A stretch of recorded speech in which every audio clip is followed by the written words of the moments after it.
পেরুর বিপক্ষে দুর্দান্ত জয় পেয়েছে আর্জেন্টিনা। আগেই কোয়ার্টার ফাইনাল নিশ্চিত হওয়ায় আজ পেরুর বিপক্ষে নিয়মিত একাদশে অধিকাংশ খেলোয়াড়ের বিশ্রাম দিয়েও জয় পেল আর্জেন্টিনা। পেরুর বিপক্ষে 2-0 গোলে জয় পেয়েছে বর্তমান চ্যাম্পিয়নরা। এরই সাথে গ্রুপ পর্বের 3 ম্যাচে জয় পেল আর্জেন্টিনা।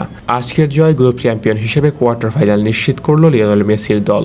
গত ম্যাচে আর্জেন্টিনার জয়ের নায়ক লাউতারো মার্তিনেজ আজকের ম্যাচের দ্বিতীয়ার্ধে আর্জেন্টিনার পক্ষে জোড়া গোল করেন। ইনজুরির কারণে পেরুর বিপক্ষে ম্যাচ থেকে ছিটকে গেছেন আগেই লিওনেল মেসি। অন্যদিকে গত 2 ম্যাচে দ্বিতীয়ার্ধের খেলা দেরিতে শুরু করার কারণে এক ম্যাচের নিষেধাজ্ঞায় পড়েছে কোচ লিওনেল স্কালোনি। এছাড়াও কোয়ার্টার ফাইনালের আগে গুরুত্বপূর্ণ খেলোয়াড়দের বিশ্রাম নিশ্চিত করতে এবং বেঞ্চের শক্তি সম্পর্কে ধারণা পেতে আগের ম্যাচের একাদশ থেকে প্রায় সকলকে বাদ দিয়ে আজকের একাদশ গড়ে তোলা হয়েছিল।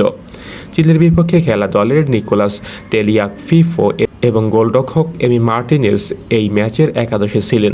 ম্যাচে আর্জেন্টিনার একক আধিপত্য দেখিয়েছে, বল দখলের বড় ব্যবধানে এগিয়েছিল তারা। প্রথমার্ধে বেশ কিছু আক্রমণ করেও গোলের দেখা পায়নি আর্জেন্টিনা। দ্বিতীয়ার্ধেও আধিপত্য বজায় রাখে আর্জেন্টিনা। দ্বিতীয়ার্ধে 2 মিনিটের মাথায় ডেডলক ভেঙে আর্জেন্টিনাকে এগিয়ে দেন লাউতারো মার্টিনেজ। ডি মারিয়ার পাস থেকে গোলটি করেন তিনি।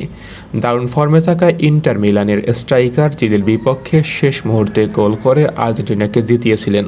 ম্যাচের 72 মিনিটে পেনাল্টি পায় আর্জেন্টিনা, কিন্তু লিয়ান্দ্রো পারেদেস সাইড পোস্টে মেরে সেই সুযোগ নষ্ট করে। ম্যাচের ব্যবধান দ্বিগুণ হয় লাউতারো মার্তিনেজের হাত ধরেই। 86 মিনিটে ব্যক্তিগত এবং দলের পক্ষে দ্বিতীয় গোলটি করেন তিনি। এবারের আসরে এটি তার 3য় গোল।